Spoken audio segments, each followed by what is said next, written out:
मराठी भाषेत न बोलल्यास rickshaw taxi चालकांवर आता कारवाई होईल। रिक्षा टॅक्सी चालकांवर आजपासून कारवाईला सुरुवात होणार आहे।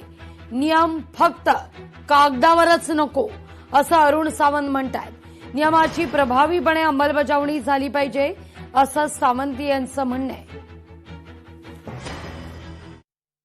हा निर्णय कागदावरच राहिला नाही पाहिजे याची काळजी परिवहन विभाग, आरटीओ आणि स्थानिक पोलिसांनी सुद्धा घेतली पाहिजे।